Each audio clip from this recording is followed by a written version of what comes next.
Basically, I was doing therapy work on a client down south at Wollongong, and I got a message that my son Talin, who's just 5, had been taken to hospital. They said he had a mass on his brain stem. It took me 5 minutes to look up a research paper. I knew he was terminal before I saw him. I spent the next 6 weeks with him in the neurological ward, sleeping on the hard couch next to him, taking him to radiotherapy. And I document everything. Photos, kept him happy. And documenting his journey through radiotherapy, I talk him through it. That documentation's used today. For each of these things, I try and look for the positive and make it the best experience that you could have at the time. So we'd get in there, get it done, get out, and try and have as much fun as possible. The experience there was as good as possible for a split family. That's another long story. We ended up going out to Bear Cottage, the children's hospice, and we were there for the rest of his time. My group at the time, I think we raised over $100,000 worth of goods, services and funding for Bear Cottage. You make a difference. I mean, we saw, because you're sitting around there, it's really hard. You're sitting around there waiting for your child to die. You're awake almost all the time. You've got other children there to look after as well, other problems. Being a person that I like to do things, I like to fix things. For example, the woolen rugs that the children were on, the sheep's skins, they were like tatty old things, blah, blah, blah. Spoke to my group, we wrote a post and all the rest of it. I think it's Meriton, Australian. They arrived with a huge container.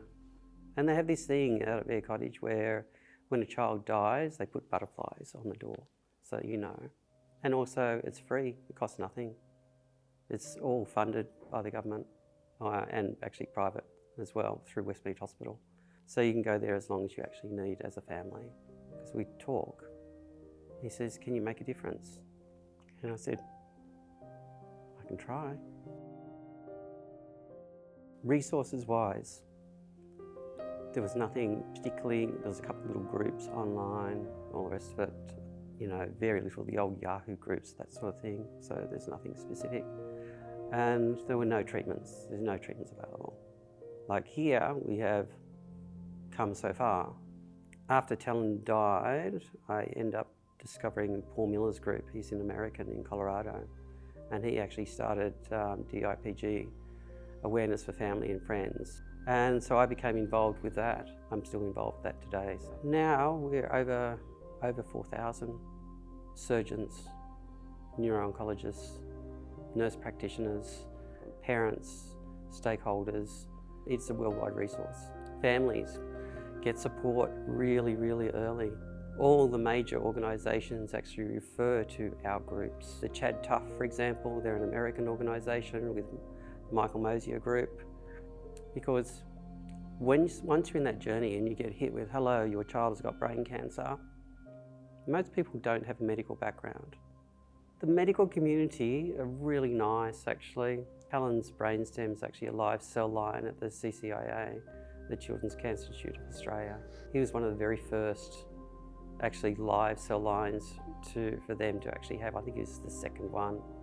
We're still really on the early days of molecular medicine. When I talk to the major practitioners and so forth in the world that are actually doing this, they all recognise this as well. The problem is that the doctors know this, they're restricted by their industry.